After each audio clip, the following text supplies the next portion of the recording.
The silence was the first thing you were taught to fear. It wasn't an absence of sound. The geothermal pumps of the subterrane groaned like a dying beast. The air recyclers hissed a constant, metallic breath, and the shuffle of 1,000,000 pairs of feet on worn-down permacrete floors was a river that never stopped flowing. That was noise, the familiar hum of the cage. The true silence was something else entirely. It was a pressure, a weight from the outside. For 700 years, it had been the unwavering constant in every human life, a perfect, seamless sphere of energy encasing the planet, courtesy of an entity we knew only as the Chorus. They hadn't come with warships and plasma cannons. Their weapon was a song, a psychic frequency of such overwhelming harmony that it simply erased the jagged, chaotic edges of a species' identity, smoothing it into a placid, compliant part of its own cosmic melody. Our ancestors had resisted. They had screamed their individuality into the void, a cacophony of defiance that the chorus could not harmonize. And so, for our dissonance, we were not destroyed. We were silenced. The sphere went up, locking us in, and the galaxy moved on, leaving humanity to stagnate in its own echo chamber, a failed note in a symphony that had no room for improvisation. I was born in that echo chamber, a child of the deep. They called me Dr. Eris Thorne, a historian of a galaxy I'd only seen in corrupted data files and a linguist of tongues no human had spoken for 20 generations. My world was the archive, a cavernous library dug into the planet's mantle, where we hoarded the ghosts of our past. Here, the noise was different.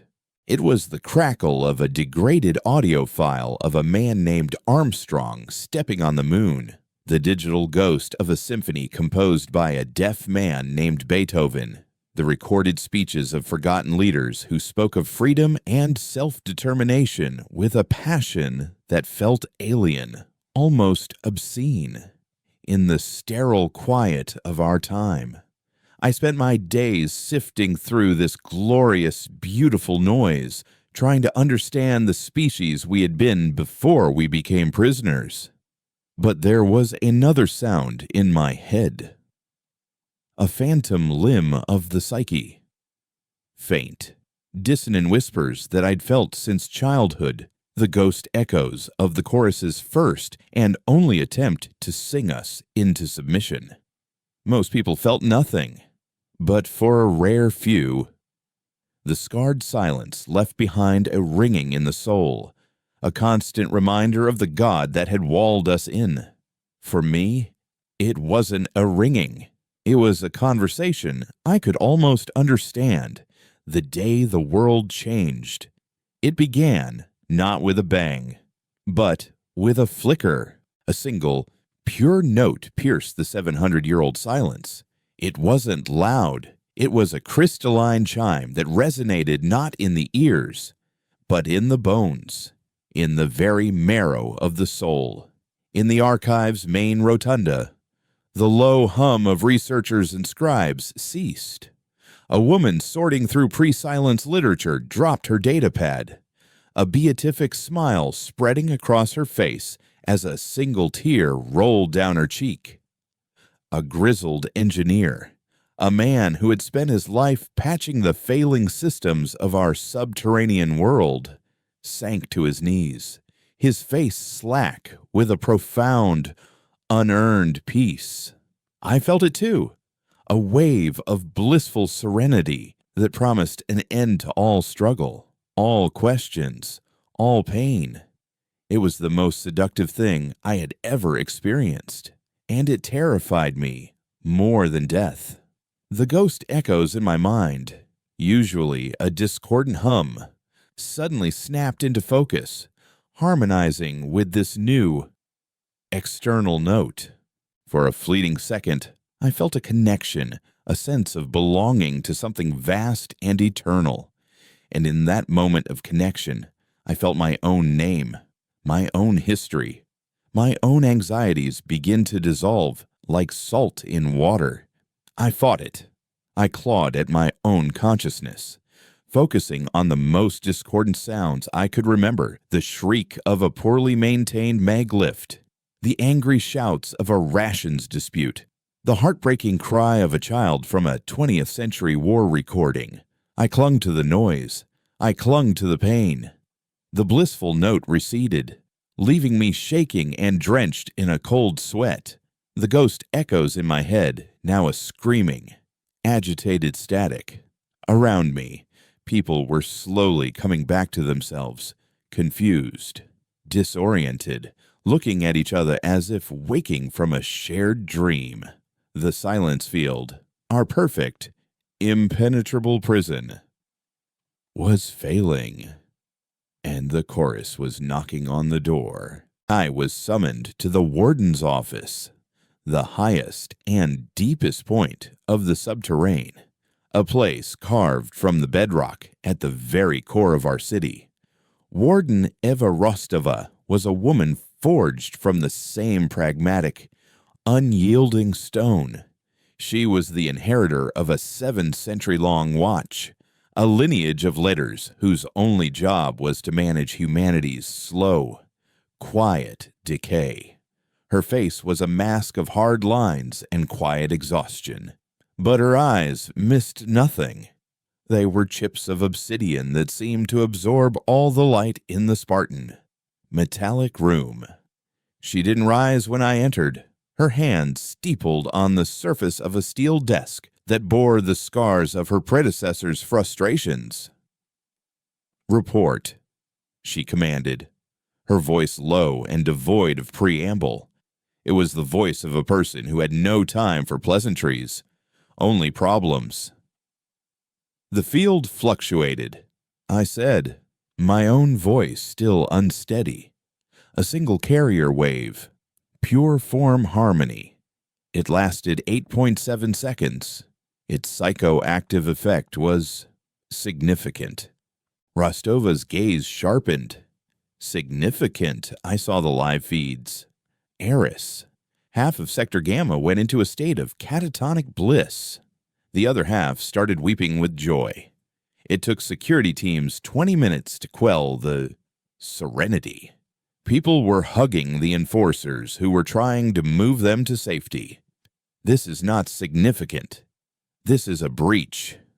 She gestured to a holographic display behind her, which now showed a swirling, agitated map of the silence field. The field is degrading. Our projections give it 3 months, maybe 4, before it collapses entirely. The finality of her words hung in the air, heavy as a shroud. For centuries, the field had been our prison. Now, its imminent failure felt like a death sentence.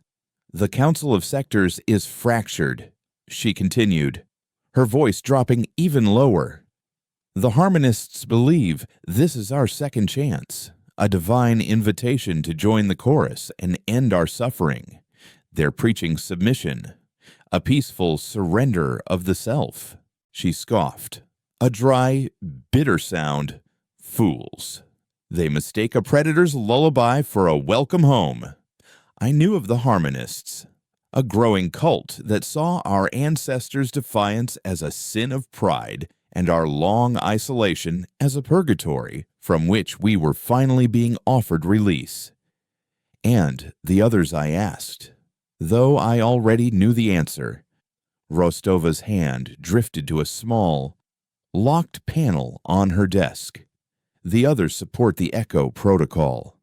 They believe our consciousness, our history of chaotic individualism, is the only thing we truly own.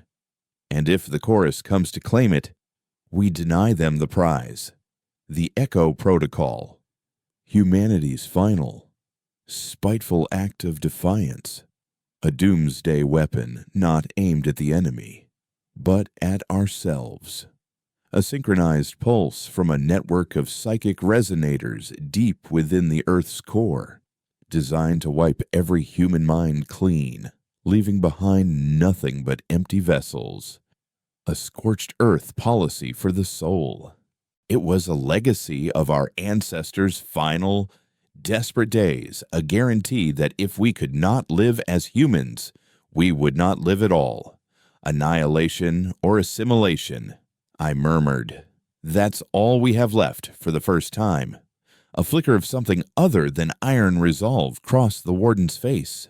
It might have been despair. They are the only two paths that offer a definitive end to the problem. Doctor, I do not like them. But I am a warden, not a dreamer. My duty is to the integrity of this city and the legacy of our species. And a clean death is a more dignified legacy than becoming a mindless voice in a cosmic choir. This was it, the precipice. For generations, we had lived in the shadow of this choice, a theoretical dilemma for a distant, hypothetical future. Now, the future was here, and it was demanding an answer. I took a breath. The recycled air feeling thin and inadequate. There might be a third path. Rostova's eyes narrowed to slits. I'm listening. The note we felt today? I began, choosing my words carefully. It wasn't just an attack.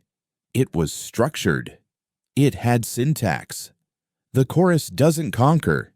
It communicates. It overwhelms with a single, perfect idea harmony. But any message, no matter how powerful, has a structure, and any structure can be analyzed.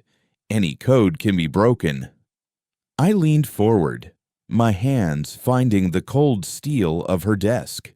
We've been trying to block the song, to soundproof our prison. We were wrong. We need to listen to it. We need to invite it in. Record it, dissect it, understand how it unmakes a person. The warden stared at me, her expression unreadable. You want to open the door to the very thing that is trying to erase us. I want to understand the weapon being used against us, I countered. Our ancestors fought with bombs and ships. They responded to a song with a scream. It was brave. It was defiant, but it was unsophisticated. They treated it like a physical assault. It's not. It's an information war, a battle of ideas fought on the psychic plane. We can't win by building a better wall. We have to win by writing a better song. A long silence stretched between us, filled only by the low hum of the warden's terminal. The idea was insane. I knew that. It was like asking a doctor to cure a plague by contracting it. But the ghost echoes in my head, now a frantic, buzzing chaos, told me I was right.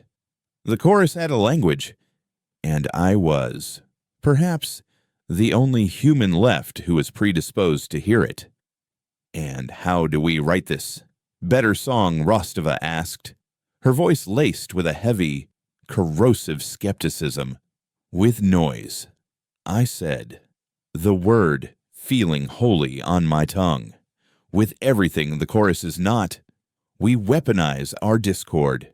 We take every piece of human history, every contradiction, every act of senseless violence and selfless love, every beautiful symphony and every guttural war cry, every whispered prayer and every blasphemous oath. We distill the chaotic, illogical, maddening essence of what it means to be human, and we turn it into a psychic frequency. We don't just scream back. We broadcast a counter melody. We create a signal so fundamentally dissonant that their harmony cannot resolve it. We fight their song not with silence, but with a more complex, more painful, more human noise. Warden Rostova stood up and walked to the armored window that looked out not on a sky, but on the tiered, glowing levels of the subterrane, a city of lights trapped in eternal night. She saw the million souls under her command, milling about in their cages, unaware of the philosophical war being waged for their very existence, annihilation, assimilation, or my desperate, impossible gamble. For a long time, she said nothing. When she finally turned back to me, her face was grim, but the skepticism had been replaced by a sliver of something else, a desperate curiosity. "You will have the resources of the archive," she said, her tone final. "You will have a shielded diagnostic chamber in the lowest level, but you will be monitored. Eris, every second. Your vitals, your neural activity, everything.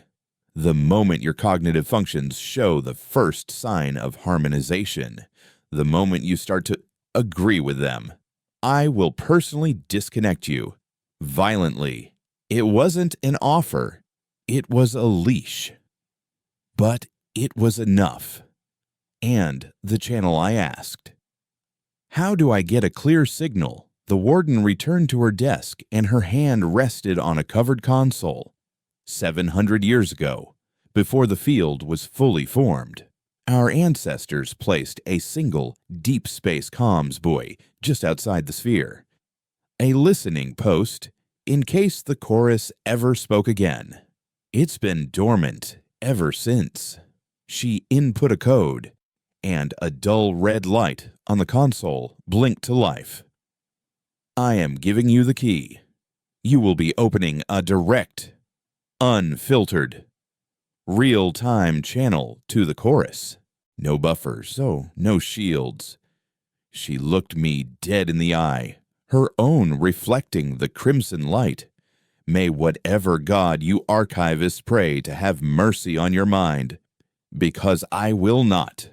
The journey to the archive's lowest level was a descent into the past. We passed the racks of 25th century server farms, the climate-controlled vaults of physical books from the 21st, the reinforced bunkers containing the volatile ideologies of the 20th. Finally, we reached the bottom, a chamber carved from the primeval rock of the planet's crust. Here, the only thing stored was a single diagnostic chair, a relic from the first days of the war, surrounded by a lattice of archaic but powerful sensory equipment. It was a tool built to understand the enemy, abandoned when our ancestors chose to scream instead of listen. As the technician strapped me in, connecting neural probes to my temples and a coolant drip to my arm, I could feel the hum of the dormant systems around me, waiting for a signal. Jacoby, the head of the Warden security detail and my personal shadow for this suicide mission, stood by the main console, his hand never straying far from a large, red emergency cutoff switch. He was a man of few words and fewer beliefs, but his belief in the Warden's orders was absolute. He wouldn't hesitate. I looked at him and gave a small, grim nod. He didn't return it. He just watched, his face a stony mask. I closed my eyes, took one last breath of the familiar, recycled air, and tried to fill my mind with the most human thoughts I could conjure. The memory of my mother's lullaby, the taste of synthetic protein, the ache of loss, the sting of pride, the irrational hope for a dawn I had never seen. I held on to the jagged, painful, beautiful pieces of my own identity. "Open the channel," I said, my voice barely a whisper. Jacoby threw the switch. For a moment, there was only the familiar static of the ghost echoes. And then it came. It wasn't a sound. It was an arrival, a presence that filled the chamber, filled my mind, filled every cell of my body. It was the chorus, live and unfiltered. A tidal wave of pure, immaculate harmony washed over me. A billion voices singing a single, perfect note of absolute peace. All the noise in my soul, All the static and conflict and fear was instantly silenced. The song was a warm ocean, and I was a single drop of rain returning to its source. It promised an end to the burden of self, an ecstatic dissolution. My name, Eris Thorn, began to feel distant. The subterrane, a forgotten dream. Warden Rostova, a meaningless collection of sounds. There was only the song and the sublime, exquisite joy of finally letting go and joining in. The song was perfection. It was the answer to a question I never knew I was asking, the solution to the painful, chaotic equation of being human. Every fear I had ever harbored, every doubt that had gnawed at the edges of my confidence, every moment of loneliness in the deep, silent archives, it was all smoothed away, ironed flat by this overwhelming, benevolent presence. My own thoughts felt like clumsy, brutish things, jagged stones in a perfectly calm sea. The desire to simply stop thinking, to let the current take me, was irresistible. I felt the names of my colleagues fade, the face of Warden Rostova dissolve into a pleasant abstraction, the very concept of the subterrane becoming a distant, irrelevant memory. This was not death, it was completion. A voice, a billion voices yet one, whispered in the core of my being, not with words, but with pure, empathic meaning. Let go. The struggle is over. You are part of the whole. You are home. My own internal monologue was ceasing, the frantic hamster wheel of human consciousness grinding to a halt. My vital sign, displayed on the monitor beside Jacoby, must have been showing a state of perfect calm. Too calm. The calm of a river that has reached the sea. The calm of surrender. But somewhere, in the deepest, most stubborn corner of my mind, a single, discordant note remained.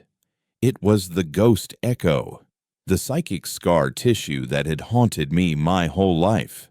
It could not be harmonized.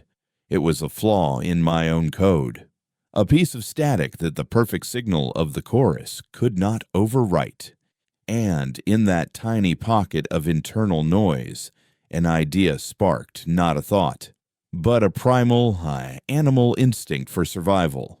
My body, acting on a command from a part of my brain that was not yet singing, began to thrash against the restraints. My mouth opened, and I forced a sound from my throat, a guttural, ugly, human sound. It was a single, desperate word, mangled by the psychic pressure. Archive, the sound of my own voice, raw and broken, was a shock of cold water. It was an imperfect thing in a perfect space, and it gave me a sliver of myself back. Jacoby, startled from his vigilant watch, leaned closer to the comms unit, said, "Dr. Thorne, report. Your neural patterns are stabilizing into a harmonic state. I'm 30 seconds from cutoff." His voice was a lifeline, a chaotic jumble of consonants and vowels, a beautiful, messy noise. I fought through the placid ocean of the chorus, my own consciousness a drowning man kicking for the surface. No cutoff. I gasped, the words tearing at my throat. Jacoby, patch it through. Patch the archive. All of it. The raw feeds. Directly into the neural interface. Now there was a pause. From Jacoby's perspective, it was the request of a madman. I was asking him to pour gasoline on a fire, to directly connect the most chaotic repository of human experience into a mind that was already under psychic assault. It was counterintuitive. It was insane. It was the only chance I had. Warden's orders are to cut you off if you're compromised. Doctor. and you are compromised. His voice was flat, certain. The blissful song intensified, sensing my resistance, trying to soothe the struggling part of me back into submission. It is all right. There is no need for this pain. There is no archive. There is only the music. Jacoby, I screamed, the sound echoing in the small chamber, a pure note of human terror.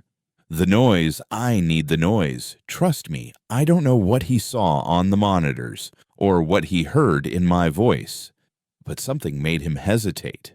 Perhaps it was the sheer animal panic, an emotion so antithetical to the chorus's piece that it registered as a sign of life. With a curse muttered under his breath, he turned from the red kill switch and slammed his palm down on another console, patching raw data feed from Central Archive. God help you. Thorn. The world exploded. It was not a single wave, but a tsunami of everything. I was standing in a field in France in 1916, the air thick with mustard gas and the screams of dying boys. I was in a clean room in the 22nd century, watching the birth of the first true AI, its synthesized voice speaking a poem of exquisite beauty. I was feeling the impact of the asteroid that killed the dinosaurs, a memory buried deep in the planet's own history, a psychic fossil. I was hearing the whispered confession of a murderer, the joyful shout of a scientist making a breakthrough, the final rattling breath of a plague victim, the first cry of a newborn baby. It was the unfiltered, uncurated, ungodly chaos of a billion lives lived in loud, desperate, glorious contradiction. It was everything the chorus was not. It was painful. It was overwhelming. It was deafening. And it was saving me. The perfect, crystalline note of the chorus was still there, but it was no longer an ocean. It was a pure tone trying to be heard in the middle of a supernova.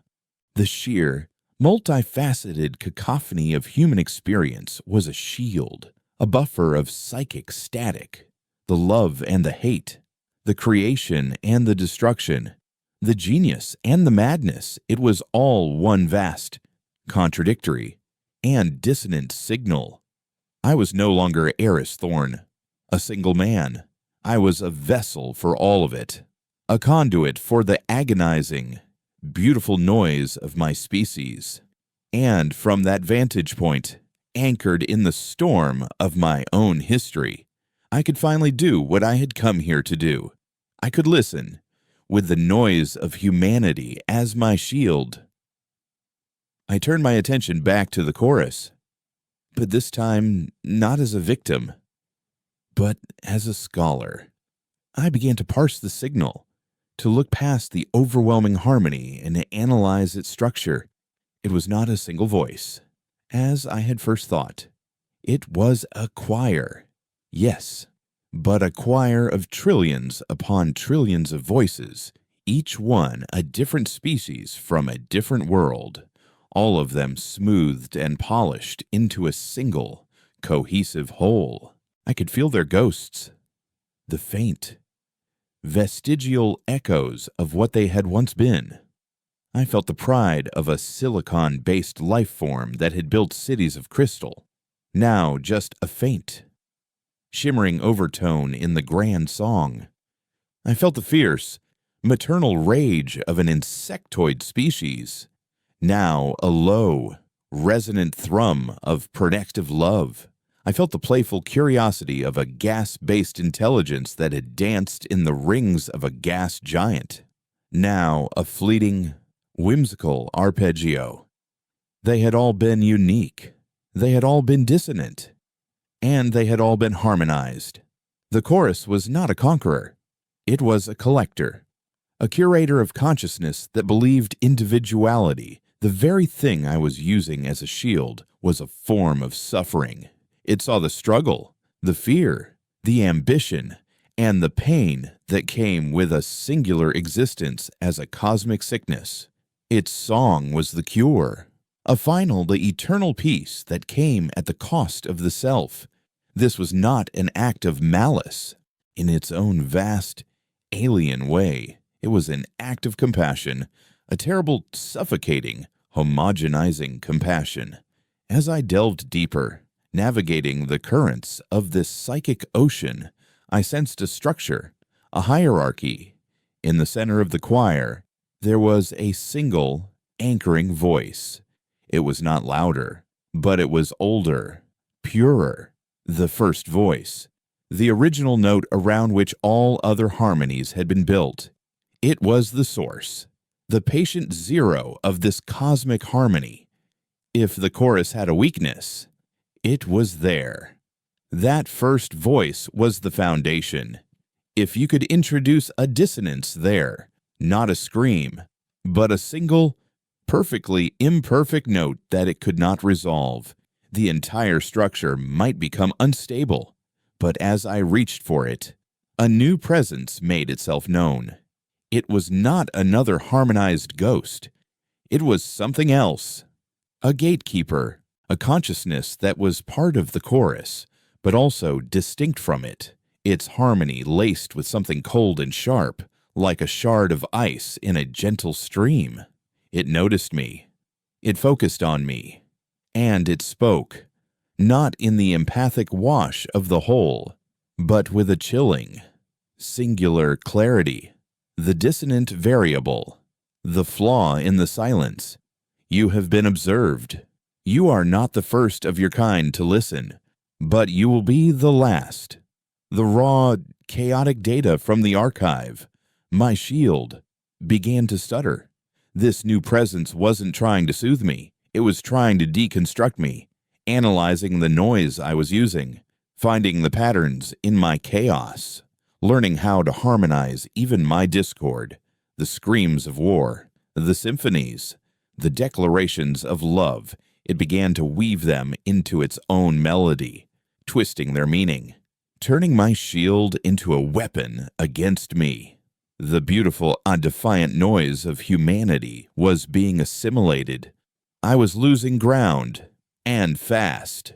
With a final, desperate act of will, I pulled back, severing my own connection. A psychic retreat so abrupt it felt like tearing a part of myself away. I slammed back into my own body with a gasp, the diagnostic chamber spinning around me.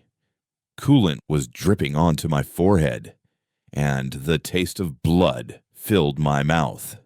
I had bitten my tongue. The pure, overwhelming presence was gone, replaced once more by the familiar, agitated static of the ghost echoes in my own head. I was panting, my heart hammering against my ribs. Jacoby was standing over me, his face pale, his hand once again on the cut-off switch. Thorn. What the hell was that? The data flow from the archive just reversed. It was trying to access our systems through you. He looked genuinely shaken. I struggled to sit up, my muscles screaming in protest. It learned. I rasped, my throat raw. It's not just a song. It's an intelligence, an adaptive one. It was learning how to counter us. I ripped the neural probes from my temples, wincing as a sharp pain lanced through my skull. Shut it down. Shut the whole channel down. As Jacoby killed the power, the dull red light on the console flickered and died, and a profound silence, a true absence of that cosmic pressure, filled the room. It was the most beautiful thing I had ever not heard. But my relief was short-lived. A klaxon began to blare from the comms panel, a frantic, repeating pulse.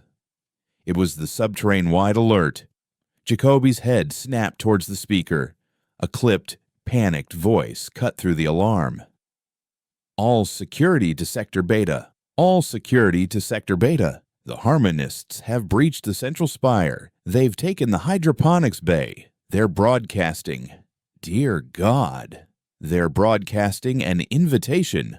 Warden Rostova's face appeared on the main screen, her expression a mixture of fury and grim resignation. The armored wall behind her was cracked, a thin wisp of smoke curling up from the fissure. The fighting had reached her office. "Aris," she said, her voice tight with suppressed urgency. "Report. Now. Because while you were communing with the divine, my city has fallen into civil war. Outside our shielded chamber, the world was coming apart. A new wave of harmonic energy from the failing field had washed over the city an hour ago, stronger than the first, and the harmonists, led by a charismatic former scribe named Silas, had used the ensuing wave of blissful confusion to stage a coup. They weren't using weapons of metal and plasma. They were using the chorus's own song, amplified through the city's internal comms, preaching a gospel of peaceful surrender to a population terrified and exhausted by centuries of confinement. Silas's serene, confident face was now on every screen in the subterrane, his voice a calm counterpoint to the blaring alarms. "Brothers, sisters, the great silence is ending. Do not fear the song. Embrace it. It is not an end, but a beginning. Cast off the painful noise of the self. Lay down your burdens and join the eternal music.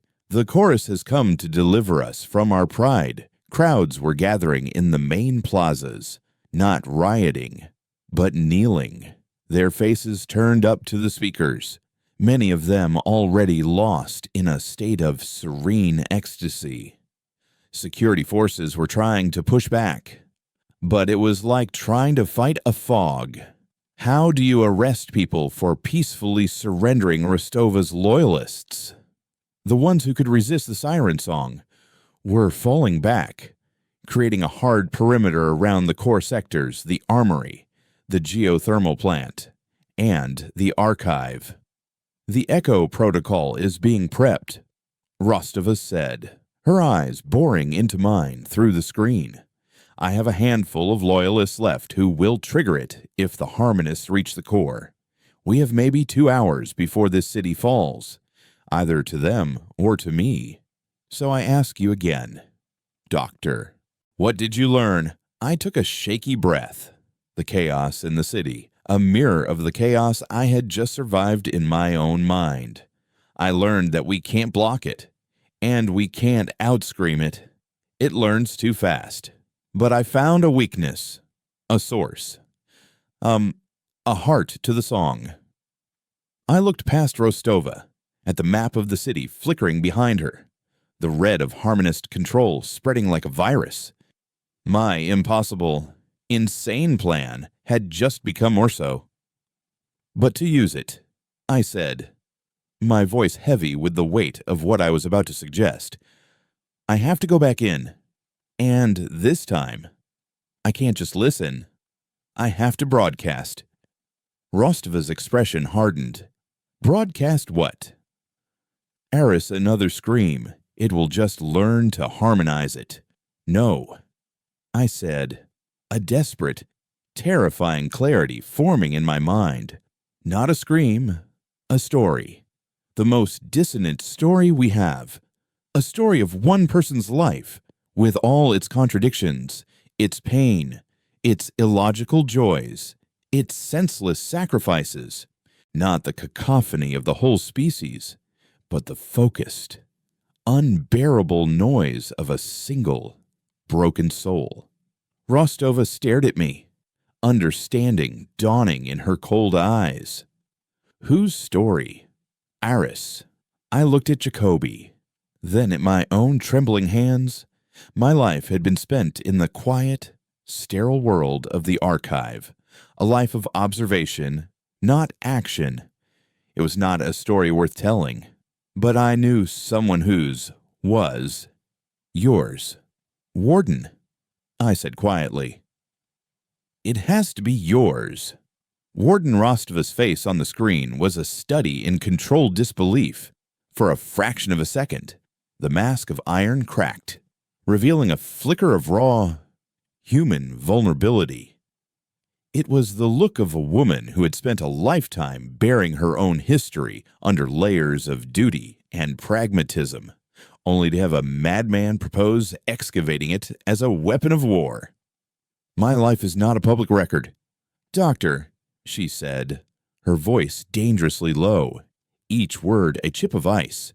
"It is a collection of classified events, personal losses, and necessary cruelties. It is the price of keeping this city from devouring itself. It is not a story for broadcast." From the diagnostic chamber, I could hear the distant, rhythmic chanting of the harmonists bleeding through the comms, a serene and terrifying mantra of submission. Behind Rostova, a tremor shook the camera, and dust rained down from the ceiling of her office. The fighting was getting closer. "That's exactly why it has to be your story," I insisted, my voice gaining a desperate strength. The chorus harmonizes grand narratives, the rise and fall of empires, the collective consciousness of a species. It turned the history of a billion warrior insectoids into a low, protective thrum. It can handle our wars, our art, our philosophies, but it's a collector of forests. Warden, I don't think it knows how to process a single, jagged, broken tree. Your life isn't a grand, sweeping epic. It's a series of messy, contradictory, and painful choices. You've sacrificed individuals to save the collective. You've authorized rationing that led to preventable deaths in one sector to stop a famine in another. You've lied. You've betrayed. You've broken your own moral code 100 times, all in the name of a greater good that you yourself probably question in the dead of night. That is a level of dissonance it cannot comprehend. It's not the noise of a species. It's the noise of a conscience. There was a long, tense silence, broken only by a burst of static-laced gunfire over Rostova's comm. She didn't flinch. She was looking at me, but her gaze was distant, turned inward, unearthing ghosts I could only guess at. The harmonists preached the bliss of no choices. The Echo Protocol offered the finality of one choice. I was offering something worse, the burden of all her choices, weaponized and laid bare for the universe to hear. "The archive contains my complete personal logs," she said finally, her voice flat and devoid of emotion, sealed under a warden-level encryption. "The passcode is Elysium 074. She gave a short, bitter laugh, a sound utterly devoid of humor. My mother's designation in the breeding program. Dissonant enough for you. Doctor, it was more than dissonant. It was a gut punch. A reminder that in our sterile, managed world, even a name could be a number, a life a statistic. It's a start," I said, my voice softer now. "Jacoby." Rostova's voice was once again the warden, crisp and commanding. "You will assist the doctor. Give him access, and you will give him something else. Authorize the release of Project Chimera." Jacoby's stony expression finally broke. His eyes widened, a flicker of genuine shock, maybe even fear, crossing his face. "Warden, Chimera it's not stable. It was a theoretical weapon, a last resort even beyond the Echo Protocol. We are at the last resort, Jacoby." Rostova cut him off. "The harmonists have breached the geothermal core. They're trying to overload the city's power grid and broadcast their invitation on a planet-wide frequency. My loyalists are holding them, but it's a matter of minutes. The Echo Protocol will be triggered the moment we lose the core. This is your only window. Eris, make it count." The screen went dark. "What is Project Chimera?" I asked. turning to Jacoby as he was already furiously typing at a secondary console, his face grim. "You don't want to know," he muttered, not looking at me. "But you need it. The gatekeeper you described, the one that adapted to the archive's noise chimera, is the only thing we have that can fight it." He slammed one final key, and a section of the chamber's floor hissed open, a platform rising from the darkness below. On it was not a weapon, but a second chair. This one far more complex than the diagnostic recliner I had just vacated. It was a tangle of wires, neural filaments, and what looked like organic, pulsating conduits. It looked less like a machine and more like a captured, dissected nervous system. "Our ancestors didn't just build walls," Jacoby explained, his voice low and tense as he began unstrapping me from the first chair. "In the final days, they tried to build a warrior, a psychic entity. They took the neural patterns of their greatest strategists, their most ruthless soldiers, their most unstable, creative minds, and they tried to weave them together into a single, weaponized consciousness." He gestured to the grotesque chair. "They failed. The consciousness they created was too chaotic, too contradictory. It was a chorus of dissonance, a choir of screaming soloists. It couldn't be controlled, so they locked it away.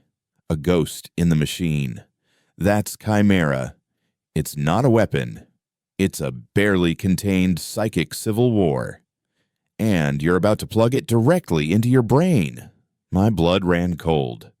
I was meant to be the broadcaster, the focal point, but not the source of the story itself. This changed everything. I wasn't just going to broadcast Rostova's life. I was going to have to live it, filtered through the madness of 1,000 other warring personalities. I was to become the ultimate dissonant signal. There was no time to argue, no time to think. Jacoby was already guiding me to the second chair, the low thrum of the chamber now joined by a faint, whispering hum from the machine itself. It sounded like a crowd of people, all talking at once in a language I couldn't understand. As the cold metal of the headrest touched the back of my neck, Jacoby paused. "Thorn," he said, his voice unusually serious. "The gatekeeper you met. It's a sentinel. It protects the first voice. It's what harmonizes any dissonant signals before they can reach the core of the chorus. Chimera might be able to fight it, to keep it busy. But it won't win. It's a distraction. A shield of madness. Your only job is to get one. Single. Pure piece of Rostova's story through that chaos and hit the first voice with it. One clean shot." "Understand?" I nodded, my throat too dry to speak. As the neural filaments connected, the world dissolved not into a blissful ocean, but into a maelstrom. 1,000 voices screamed in my head. A grizzled general from the last war was screaming orders. A philosopher from the Unification was debating the nature of the soul. A paranoid code breaker was seeing patterns in the static. A grieving mother was weeping for a lost child.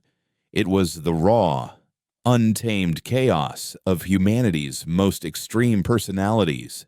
And they were all me. The pain was excruciating, a psychic migraine that threatened to shatter my consciousness into 1,000,000 pieces. Through the din, I felt the channel to the chorus reopen. The serene, perfect note was there, waiting, and with it, the cold, sharp presence of the gatekeeper. The dissonant variable returns.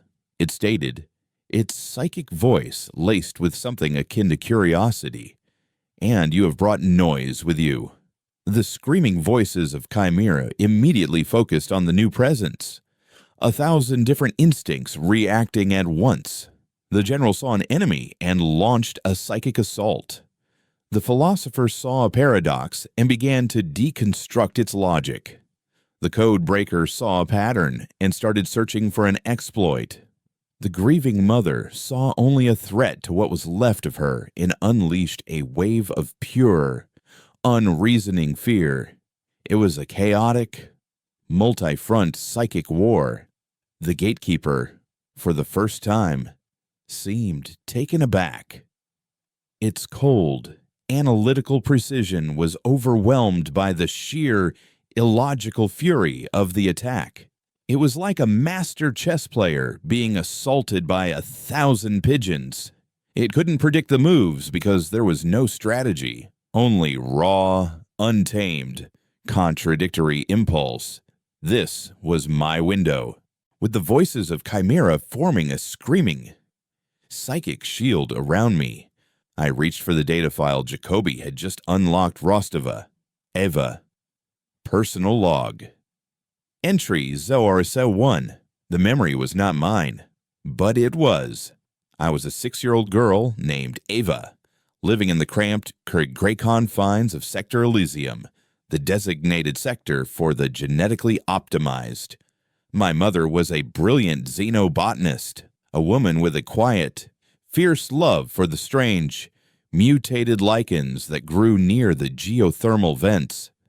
But she had a flaw, a genetic marker for a recessive neurological disorder. She was deemed an unacceptable risk to the gene pool. I was standing behind a reinforced door, peering through a small grate. 2 enforcers in black armor were taking my mother away. She wasn't fighting. She was just looking back at me, her face a mask of love and unbearable sorrow. "Be strong, my little star," she whispered, just before they dragged her out of sight. I never saw her again. She was reassigned, they said. A sterile, bureaucratic word for erasure. That was the day Eva Rostova, the future warden, learned her first and most important lesson. The system that was designed to protect humanity would not hesitate to sacrifice a human. The pain of that memory, a child's helpless, silent scream, was a perfect, jagged note of pure agony. It was the kind of pain that logic could not smooth, that harmony could not soothe. It was a foundational wound. I took that memory, that single, perfect shard of personal injustice, and I focused it. Through the chaos of Chimera's battle with the gatekeeper, I aimed it like a rifle. I pushed it past the psychic defenses, past the layers of harmonized souls, and I broadcast it directly at the heart of the chorus, at the pure, ancient, unwavering note of the first voice. For a moment, nothing happened. The first voice continued its song, serene and untouched. The gatekeeper, recovering from the initial shock of Chimera's assault, began to push back, its cold intelligence starting to find the patterns in the chaos. I had failed. The shot had missed. But then I felt it. A flicker. A single, infinitesimally brief moment of hesitation in the chorus's song. It was the psychic equivalent of a singer's voice cracking on a high note. The first voice, the ancient, perfect anchor of 1,000,000,000,000 harmonized souls, had encountered a piece of data it could not process: the memory of a little girl watching her mother be taken away for the crime of being imperfect. It was a pain so personal, so illogical, and so profoundly unjust that it had no place in its grand, compassionate equation. And in that moment of hesitation, the entire symphony of the chorus wavered. Across the subterrane, the effect was immediate. The serene, lilting mantra of the harmonists faltered. In the plazas, people kneeling in blissful surrender blinked, a flicker of confusion crossing their faces. The pressure was lessening.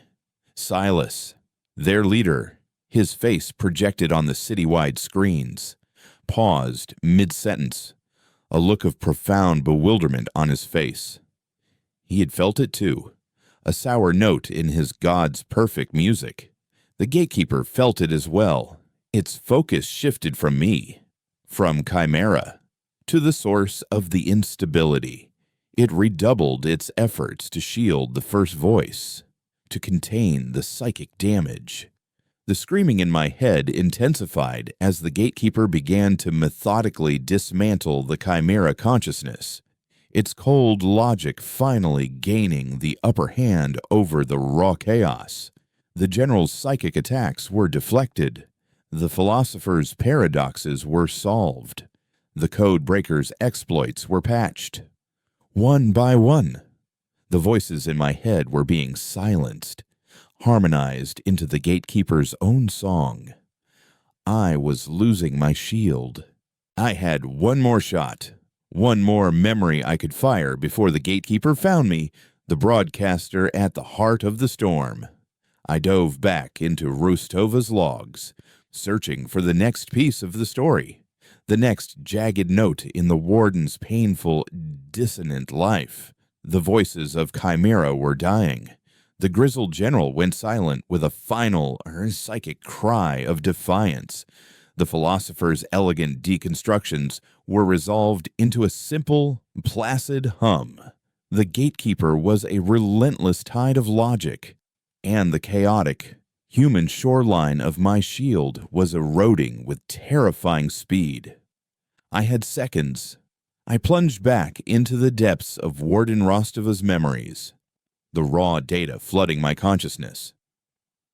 I bypassed her adolescence, a grim catalog of excelling in a system she despised, of learning its rules only to one day break them. I sped past her early career as an enforcer, a montage of necessary violence and compromised morality. I was searching for a nexus point, a moment where her personal pain intersected with a choice that defined her, and, in turn, defined the subterrane. And then I found it. The isotope famine of Sector Gamma. I was no longer Eris Thorne. I was Eva Rostova, 30 years old, a newly promoted deputy warden. A flaw in the nutrient reclamation system had contaminated the primary food vats for Sector Gamma, the city's largest and most densely populated industrial sector. 1 million people were facing starvation. There was a solution, a store of emergency nutritional isotopes, locked away in a deep-level vault. But there was a problem. The vault's radiation shielding had degraded over the centuries. Opening it would expose the entire sector's ventilation system to a lethal burst of gamma radiation.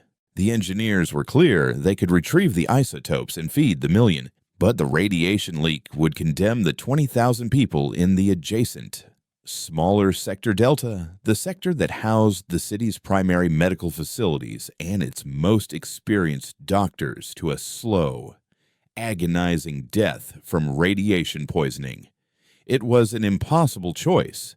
Save the million workers now and lose the medical expertise the entire subterrane depended on, or sacrifice the million to preserve the long-term health of the city.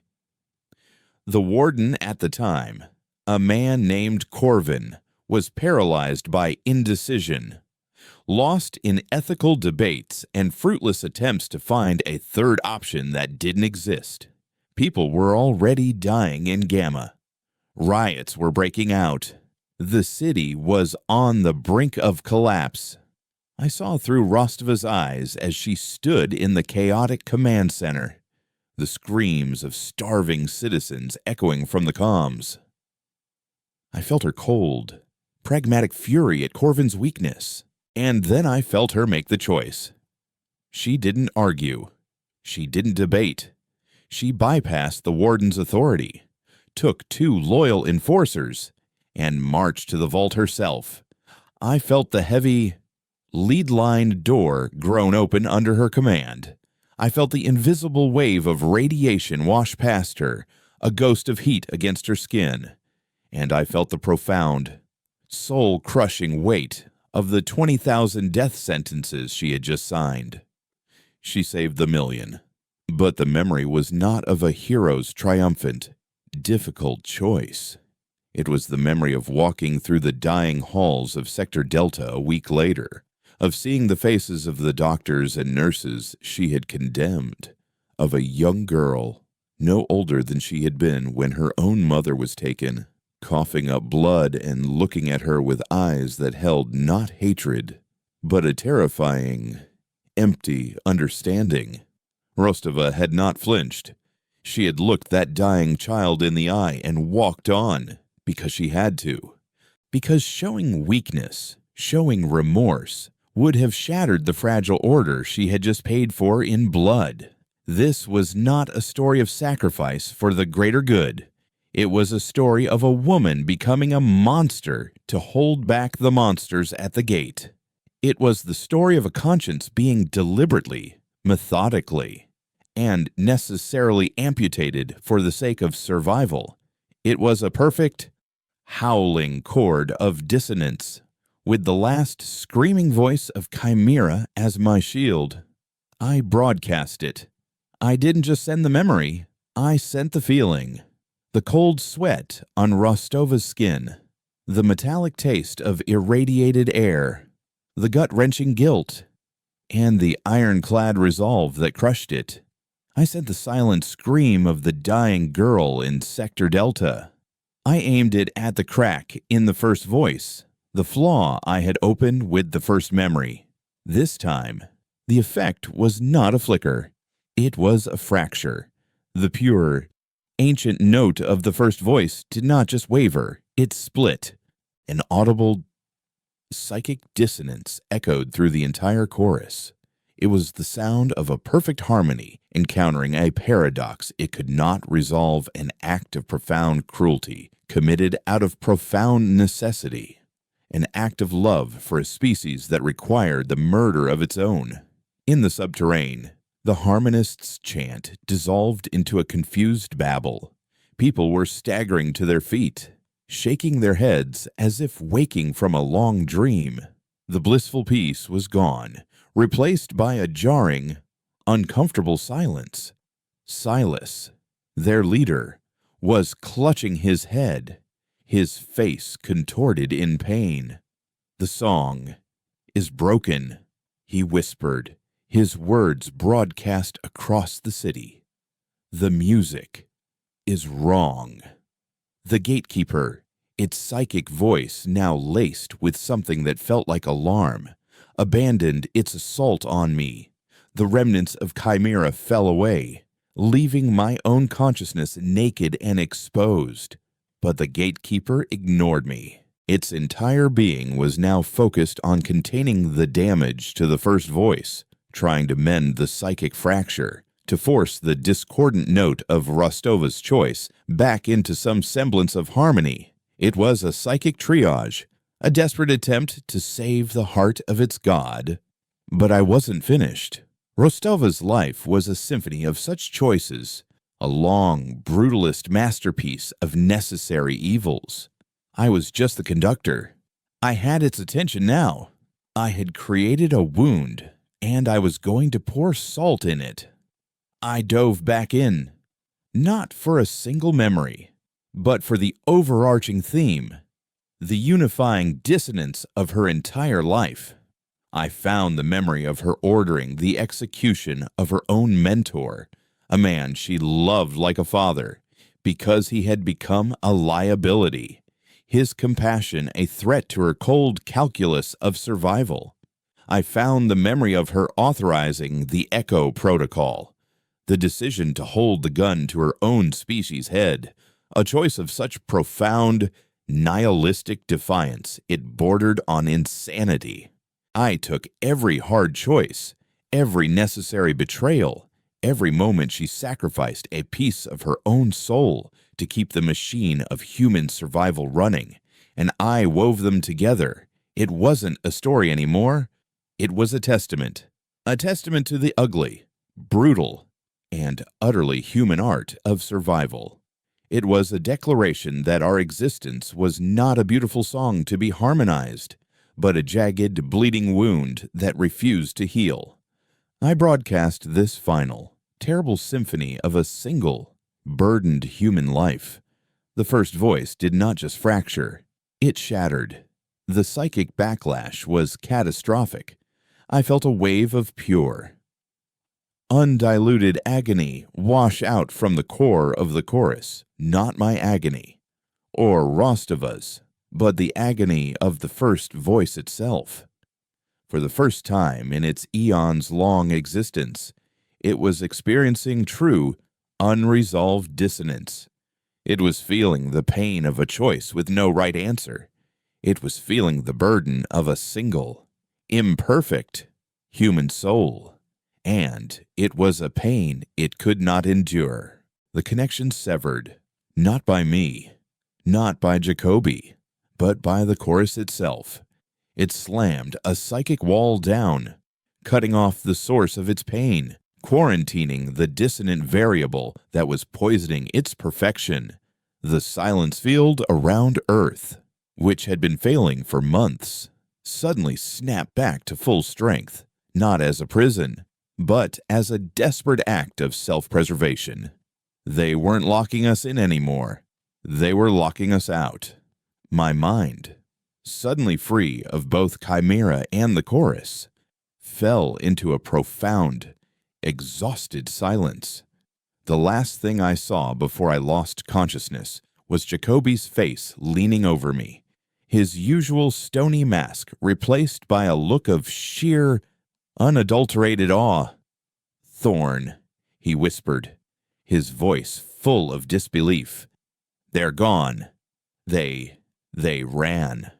I woke up in the subterrane's infirmary. The air was still and quiet, but it was a different kind of quiet. It wasn't the oppressive, watchful silence of the chorus, nor the frantic, alarm-filled noise of the Civil War. It was the quiet of exhaustion, the quiet of an ending. A nurse, a woman whose face I'd seen 1,000 times in the archive, but whose name I'd never known, smiled at me. It was a real smile, tired and uncertain, but genuine. "The warden is waiting for you," she said. The city held. I walked through the corridors of the subterrane, and it was a city transformed. The harmonious banners were torn down, but there were no victory celebrations. People moved with a slow, deliberate purpose, clearing rubble, tending to the wounded. They looked at each other with a new, hesitant curiosity. They had all been touched by the chorus, had all felt the seductive peace of surrender, and they had all been pulled back from the brink by the broadcast of their warden's brutal, painful life. They had been reminded of the cost of their humanity, and it had sobered them. The harmonists had not been rounded up and executed. Their leader, Silas, was under house arrest, but most of his followers had simply stopped. The broken song had broken their faith. The Civil War had ended not with a bang, but with a confused, collective sigh. I found Warden Rostova not in her office, but standing on an observation deck I didn't know existed. A thick, armored plate of glass looking up through miles of rock at a small, circular screen. The screen showed a live feed from the old comms buoy, the one that had been our channel to the enemy. It showed the blackness of space, sprinkled with the cold, indifferent light of distant stars. "The field is stable," she said, without turning to look at me. "Stronger than ever.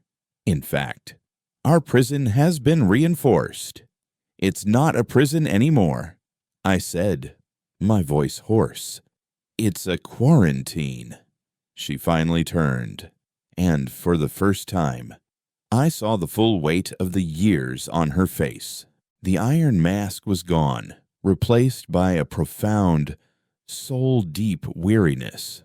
She looked not like a warden, but like the little girl who had watched her mother be taken away. My life is now the most popular horror story in the city. Doctor, she said, a ghost of her old, bitter humor in her voice. The archive is reporting unprecedented access to my logs. People are trying to understand. They're trying to understand the price. I corrected her gently. You showed them the cost of saying no. You reminded them that our survival isn't pretty or harmonious. It's a struggle, a painful, ugly, necessary one. Rostova looked back at the star-dusted screen. And what now? Eris. We've traded one cage for another. We shouted at the god that tried to sing us into submission, and we shouted so loudly and so painfully that it covered its ears and ran away. We're still alone, still trapped. What did we win? It was the question that hung in the quiet air of the city. We had survived, but for what? To continue our slow, managed decay, trapped in our own echo chamber, this time by our own hand. Before I could answer, a small, blinking light appeared on the console next to the main screen. A yellow light, not the red of an incoming threat, or the green of an all-clear. It was the light for an unverified, incoming signal from an unknown source. It was a signal from outside the silence field. Jacoby, who had been standing silently in the corner, a loyal shadow as always, moved to the console. Warden, it's not the chorus. The frequency is wrong. It's chaotic, dissonant. He looked at me, a glimmer of understanding in his eyes. It's a language. Rostova stared at the blinking light, her weary face slowly filling with a dawning, terrifying hope. My broadcast hadn't just been a weapon. It had been a message. A declaration of existence so loud and so clear that it had not only driven the chorus away, but it had also attracted attention from something else, something that listened not for harmony, but for the beautiful, chaotic, and defiant noise of life. What do we do? Jacoby asked, his hand hovering over the accept panel. Warden Rostova looked at me, her eyes asking the real question. Do we answer? Do we hide? Do we risk trading one god for another? I thought of the fractured song, of the shattered archives, of the million voices of Chimera, and of the single, silent scream of a little girl losing her mother. We had defined ourselves by our silence, by our defiance, by our pain. But that was a response to a cage. The cage was still there, but the door was, for the first time in 700 years, being knocked on. We didn't win a cage. Warden, I said, my voice filled with a certainty that surprised me. We won a choice. For the first time, we get to choose. I looked at the blinking yellow light, a beacon in the darkness. Let's see who else is out there. Let's see who else likes our song. The yellow light blinked with an unnerving, patient rhythm. It was a question hanging in the void, a question that 700 years of isolation had left us completely unprepared to answer. Every instinct we had honed was one of defense, of defiance, of screaming no into a silent universe. The concept of saying hello was terrifyingly alien. Warden Rostova's gaze shifted between the blinking light and my face, a silent war of duty and a nascent, dangerous curiosity playing out in her weary eyes. Her entire life, her entire being, was defined by the cage. She was the warden of a prison, a role she had inherited and perfected. The idea of becoming a diplomat, a first point of contact, was a paradigm shift that threatened the very foundations of her identity. Jacoby, ever the pragmatist, broke the silence. "It could be a trick," he said, his voice a low grumble of suspicion. "The chorus could be using a new frequency, a new method. Lull us into a conversation before it tries to harmonize us again." He wasn't wrong. The fear was a tangible thing in the room, a cold hand squeezing the heart. To trust now felt like a betrayal of every ancestor who had died to preserve our dissonance. "The chorus doesn't do tricks," I countered, my mind still echoing with the memory of its vast, singular purpose. "It doesn't need to. Its song is its truth. This is something else. This signal isn't clean. It's messy. It's layered with static, with conflicting data streams. It's like us." I looked at Rostova, appealing to the part of her that had made the hard choices, the part that understood the ugly calculus of risk. For 700 years, we've been a prisoner shouting at a single guard. We have no idea if there are other prisoners, other guards, or if the prison itself is just one room in a much larger, stranger house.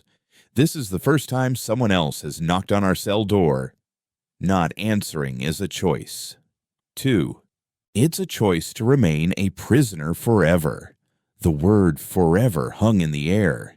It was a sentence we had all accepted, but hearing it spoken aloud in the face of this new possibility gave it a new, unbearable weight. Rostova took a deep, shuddering breath, the first sign of uncertainty I had ever seen from her. She had condemned thousands to die, held the trigger to her own species' extinction, and faced down a psychic god, all with an iron will. But this simple, blinking yellow light seemed to shake her more than any of it. It represented the one thing she had never had to deal with, the unknown. Finally, she gave a single, sharp nod. "Open a channel. Jacoby. No broadcast. Just listen. Let's see what they're saying." Jacoby's fingers flew across the console. He rerouted the signal through a dozen diagnostic filters, isolating the core transmission. The room filled with a sound that was, to our ears, a chaotic and deeply unsettling noise. It was a cascade of clicks, whistles, and deep, resonant chimes, overlapping in a complex, non-linear pattern. It wasn't a song, it was an argument. 1,000 different threads of information woven into a single, cacophonous broadcast. But underneath the chaos, there was structure, a complex, alien syntax that my linguist's mind immediately began to latch onto. "It's a language," I whispered, stepping closer to the console, my weariness forgotten, replaced by a surge of pure, academic adrenaline. Incredible. The phonemic density is off the charts. It's like they're speaking in chords, not notes. For hours, we listened. Jacoby's programs worked to find patterns, to translate the alien mathematics of the language into something we could comprehend. And slowly, painfully, a message began to emerge from the noise. It wasn't a greeting, not in the way we would understand it. It was a status report, a declaration. It read, translated into its crudest, most basic meaning, signal acknowledged, dissonant source confirmed, species designation self-aware, chaotic, high-level psychic potential, threat level null, curiosity level significant. We are the weavers. We collect stories. Yours is a loud one. Do you have more? They weren't conquerors or gods. They were librarians, a species of cosmic archivists who were drawn not to the harmony of the chorus, but to the unique, chaotic data signatures of individual civilizations. Our broadcast Rostova's painful, dissonant life hadn't been perceived as a weapon or a threat. To them, it had been the equivalent of a new, unpublished, and intensely interesting book being slammed down on the Galactic library counter. The implications were staggering. We were not alone. The galaxy was not a simple binary of the chorus and its victims. There were others who valued the very thing the chorus sought to erase: our story, our noise, our individuality. Warden Rostova stared at the translated text on the screen, her face pale. Everything she knew, every sacrifice she had made, had been predicated on the belief that humanity was a singular anomaly, a lone point of defiance in a harmonized universe. To discover that our defining characteristic was not a sin, but a point of interest, was a revelation that shook the foundations of her world. What do we say?" she asked, her voice barely a whisper. The question was not directed at me, but at the ghosts of her past, at the weight of her choices. How do you respond to a universe that is not hostile, but merely curious? The answer came to me with a sudden, startling clarity. We didn't have to be the warden and the historian anymore. We could be ourselves. "We tell them the truth," I said. "We tell them another story." I stepped up to the broadcast console, my heart pounding not with fear, but with a strange, exhilarating sense of purpose. I looked at Rostova, and for the first time, I think she truly saw me not as a tool or a variable, but as a person. I keyed the activation sequence, preparing to send our first voluntary message to the stars. The story I chose wasn't from the archive. It wasn't a grand tale of war or a profound philosophical text. It was a small, simple memory from my own life. It was the memory of my father, a low-level geothermal engineer, teaching me to read from a tattered, pre-silence paper book in the quiet hum of our small residential unit. It was the memory of the rough texture of the paper under my small fingers, the smell of old ink and recycled air, and the overwhelming, illogical joy of watching meaningless symbols on a page arrange themselves into a world. It was the story of a single, quiet moment of connection, of knowledge passed from one generation to the next. It was a story that had no strategic value, no weaponized dissonance. It was just human. I broadcast that memory, that feeling, that small, quiet story into the void. There was a pause. The clicks and whistles of the weavers ceased. The silence that followed was different from the choruses. It was not a pressure, but a stillness. The stillness of someone listening intently. Then, a new signal came back. It was simpler this time. A single, clear chord of their language. Jacoby's translators worked for a moment, and then a single word appeared on the screen. More. And in that moment, everything changed. We were no longer prisoners. We were no longer a failed note in a cosmic symphony. We were authors. Our cage had become our study, our isolation the time we needed to write our first chapter. Warden Rostova let out a long, slow breath, a sound that carried the weight of 700 years of solitude. A single tear traced a path down her cheek, cutting through the grime and exhaustion. It was not a tear of sorrow, but of a profound, painful, and beautiful relief. "Then let's give them more," she said, her voice quiet but firm. "Jacoby, open the archive. All of it. Unseal every file, every record, every story we have ever told ourselves. She looked at me, a faint, weary smile touching her lips for the first time. It seems you have a new job. Doctor, you are no longer the keeper of our past. You are our first emissary. Earth did not erupt in celebration. We did not build fleets or forge empires. Our transformation was quieter, more profound. We began to talk, first to the weavers, then, through them, to others. We learned of a galaxy far stranger and more complex than we had ever imagined, a place not of monolithic powers, but of a million different stories, all shouting to be heard. We were not the only dissonant species.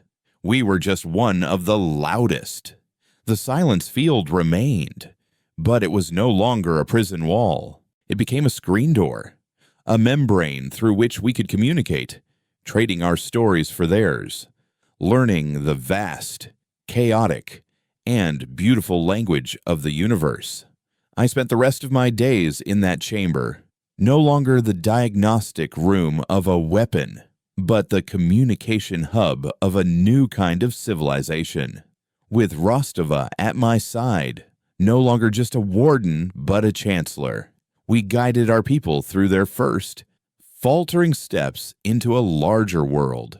We learned that the chorus was still out there, a vast, silent ocean of harmony, but it kept its distance, wary of the jagged, painful noise that had come from our small, lonely world. It had its story of peace and unity, and we had ours, a story of struggle, of choice, of the unbearable, beautiful cost of being alive. We never met the weavers face to face. We never needed to. Our connection was deeper than that, a communion of shared narratives. We learned that they, too, had a story, a reason for their endless collection. They were the galaxy's memory, a bulwark against the silent, placid eternity offered by the chorus. They did not fight the harmony. They simply made sure that the noise was never forgotten. In the end, humanity's greatest weapon was not a bomb, or a psychic warrior, or even the defiant scream of its own history. It was the simple, undeniable power of a good story. And we had so many stories left to tell. The silence was still there, the vast, empty canvas of space. But for the first time in nearly a millennium, it was not an ending. It was just a blank page, waiting for the next word